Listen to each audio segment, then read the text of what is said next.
Kukumustahin muna natin si Tia Julie sa baba. Kung ano ang itsura.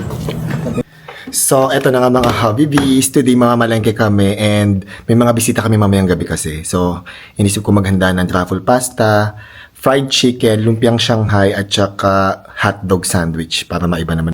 Good morning, Tia! Ate Rose. Basta hindi pala nandito. Ano gagawin natin? Sino sasama sa akin sa palengke? Kaming dalawa po, sir, ni Ate Jolie. Okay, si Lindy ang may iwan. Online class po ako, sir. Ana? May online class ka? O sige, ingat. Okay, let's go. Let's go na, Tia Julie. Bye-bye. Bye po. Sabi nila sa akin, bye po. Mukhang mag-isa ako mamalengke ngayon. Nakakaloka. Let's go. Kasama kayo talaga. And medyo masakit ang paa ko ngayon. Tapos naka-off si Bob. Kaya ihahatid ko na lang sila sa palengke. Tapos ako maghihintay na lang ako sa car. Kasi di ako masyadong makalakad. Medyo masakit ang ating rayuma. Nakabalik na kami dito sa bahay. And pinaprepare ko na kay Tia Julie, Ate Rose, tsaka kay Lindy yung mga lulutuin ko. Hello, Mim! Naayos mo na pala tong ating Dyson electric fan. So, na ako kanina. super nice. Ayan o, wala na yung icer dito na electric fan na Dati malaki. na si Mim. Yeah, ganda. Dati may basher din na tayo. Sabi daw yung electric fan napapapangit. Nakakapangit daw yung electric pan. Actually, Totoo naman. naman. Icer masakit sa mata. Oh, pero kasi dati, practical din naman tayo. Kasi ang mahal naman talaga ng mga ganyang electric fan. Buti na lang naka-buy one take one, diba? Hindi okay na yung ating mga gagamitin sa Shanghai. Ayan, guys. Carrots, sibuyas, kimchi. So, mag-start na akong gumawa ng lumpiang Shanghai at nagugas na ako ng kamay, guys. Ayoko kasi ng malinis naman ang kamay ko. Nagawa na tayo. Tikim natin kay Habi Lindy dito ang ginawa kong lumpia. Hindi pa ko na. Mainit kasi. Ang sarap. Diba? Ibenta mo to sa hapag.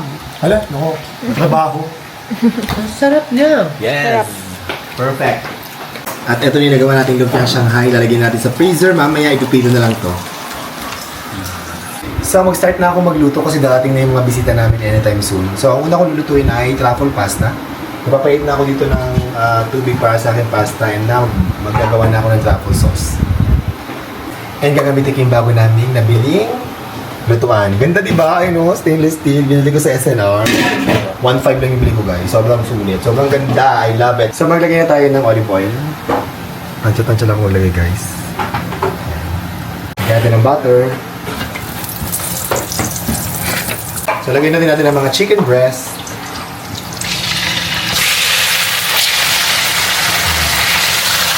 At syempre, lagi kong nakakalimutan magsuot ng apron. Kaloka. Lagyan natin ng paminta. Ilagay na rin natin ang shiitake mushroom. Kan lang yung ginagamit ko guys, pero kung meron kayong fresh, mas maganda rin kung may fresh kayo. Evaporated milk. Tatlo yung gagamitin ko kasi marami akong ilulutuin guys. Nasa all-purpose cream. 6 yung gagamitin ko. At ito medyo malapot na yung sauce natin. Titika na siya. Lalagyan na natin siya ng truffle salsa. Ang favorite namin na truffle salsa. Sobrang bango. Sobrang sarap.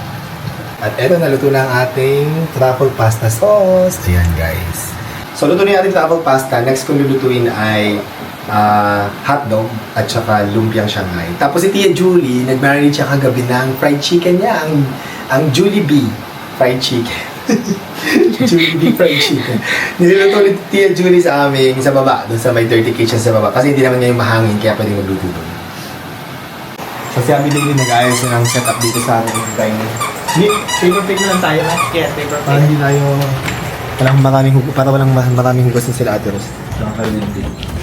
Kukumustahin muna natin si Tia Julie sa baba. Kung ano ang itsura. Pinipilito niya ang Jollibee fried chicken. Kalabanan niya po yung Jollibee, sir. Oo nga. Tia Julie, kamusta ka dyan? Pero parang hindi maganda yung hati na hinalo ko. Bakit? Hindi mo lang maluto. Okay lang. Okay lang. Okay lang. Ang importante ay masarap. Ang lasa, di ba? Luto na din ang ating hotdog. Para meron tayong hotdog sandwich corner dito. Meron tayong hotdog bun, ketchup, mustard, and relish pickles. Yan. And luto na din ang Jollibee fried chicken ni Tia Julie. Lindy, kumain na kayo ha? Sige po. Ate Rose, kain na kayo. Tia Julie ha? Kumuha na kayo dito ng food. Kumuha na kayo dyan. Chicken po. Daming chicken, di ba? Jollibee chicken. Thank you, Tia. Welcome. And ayan, kumakain ang ating mga bisita. Yan, let's eat! Ayan.